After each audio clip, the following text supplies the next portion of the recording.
called the guy back. He was like, tell the guy 5 million, I'll do it. Yeah. No, but so when it came to the time where I had the money to buy, the market had gone up by probably 2021, mid to end of 2021, probably up by 30%.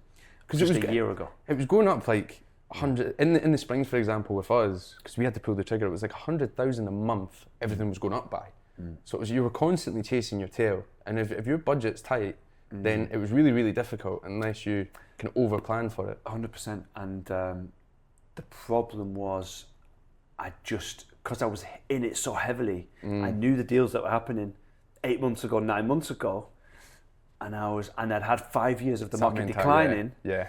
I was still like, okay, it's you know, is it the right time? And hard, and did some different things. So it's like, but just didn't buy. Swings and roundabouts. You know, property isn't the only asset class that you should invest in. No, 100%. So I think we've all probably made a lot of good decisions over the last few years and done okay out of it. And I remember a guy, really good guy. He bought in Club Villas in Dubai Hills, and he paid 4 million for a 3-bed. He was sat next to me, and at the time I was doing better than him, and he literally put everything into this off-plan launch from Emart at a time where it just wasn't like what it is now. And I remember thinking, this guy's mad. Because you only look at the hidden now, that's the problem. Yeah, that's the problem. Yeah, so you're looking at this, 4 million unit, for example, and you're thinking, right here, right now, it's going to rent for this. Yeah.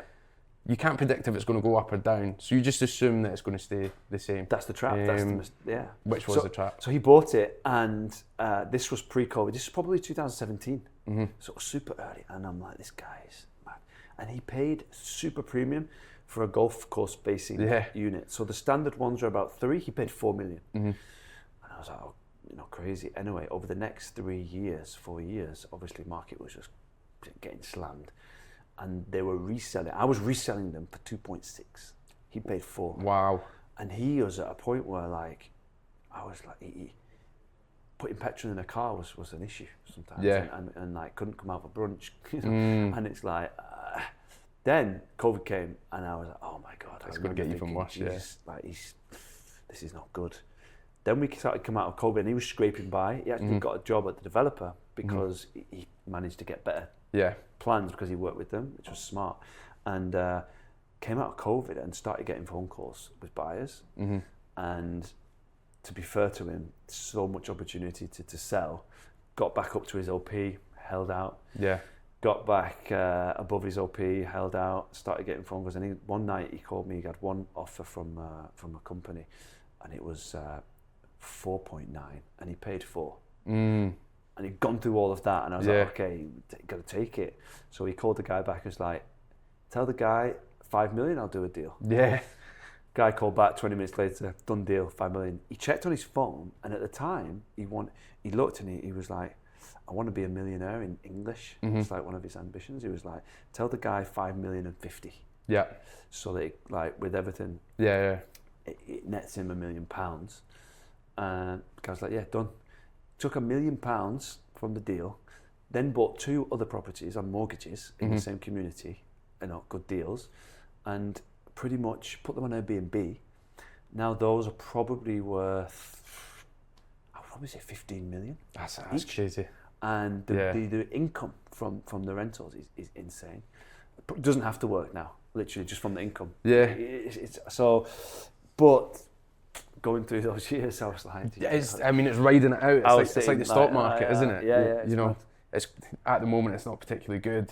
Most people panic sell when you're going net zero. But the thing is, you're having to put in more, like holding. Okay, it's one thing. It's like with crypto, it's like I paid it, forget it. I'm losing 70%, but it's fine, just keep it. Yeah.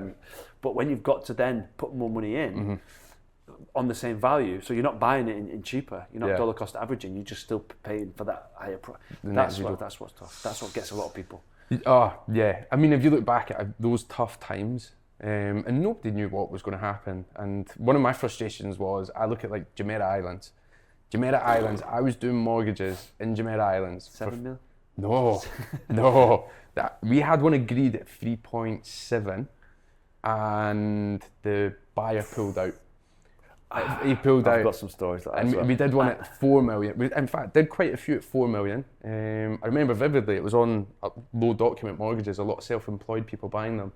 And I look now and they're like 25, 20 million, and Yeah. Oh, it's 30 mil for a nice renovated. yeah. I mean, they are very nice, but yeah, it's you could just never imagine that they'd be below 10. oh, Ever. and I think that this is a problem that I see in the market at the moment, is that those not even affordable. We talk Springs, for example, that was maybe an entry level community within Emirates Living. It's now not that affordable to enter that market. What's the starting price? 5? Four for a 2 It's bed. £1 million. Yeah, £1 million for a For 2 bed beds. in Springs. In fact, I remember when I first came to Dubai, I thought Springs was miles away. I lived in Marina and I was like, it's so far away. You can literally see it. Some buildings. Whereas obviously Dubai's just Yeah, moving and moving. yeah. What's your thoughts on Dubai South? Because that seems to be a really hot area for us. Most transactions seem to be taking place there. Interesting. Yeah. On the mortgages. I had a friend buy there last year, Mm-hmm. and he was asking me, and I thought, to be honest, for a lot of time, I was like talking about this airport. I was like, who wants to be next to an airport? Mm-hmm. Is that a great selling point? Because that's what they built it around. The flight path. Yeah. Yeah, I'm like, I don't know if that's a great thing, but I think he's almost, let's say he's made 50% on his purchase price. Yeah. And then I looked into it a bit more. I actually went and looked at it, and what they're building there is amazing. There's no thought that you're next to an airport. You don't feel it at all. No. You really don't. And on a map, it looks close, but in reality, it's miles. It's far away, a big yeah. distance. And obviously you've got Palm Jebel Ali right beside. Yeah, I think it's interesting. I think it's quite good. The way that they're building there is better than Dubai Hills, for example. Yeah. The facilities, the gym, the swimming pool area, even the the community hall where you have like kids parties. Yeah. It's miles better. I actually went to a kids party in the community halls there. Amazing. Yeah. Like it's like a lounge. It feels great.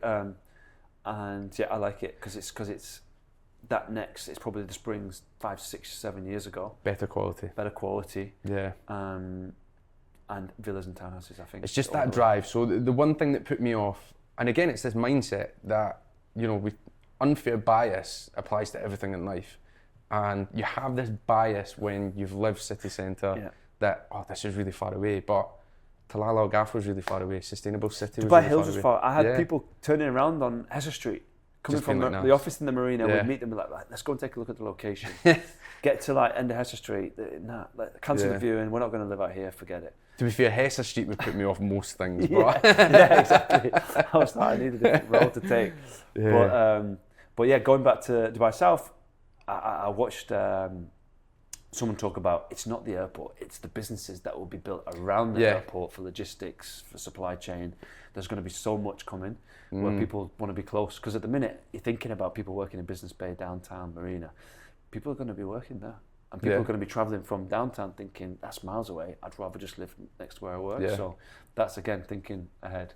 And I think you'll see a lot of people that live in Dubai, work in Saudi, for example, and depending on where that hub's going to be for flight purposes, you'll see a lot of people try and move towards the airports, whether it is the airport down there or south as well.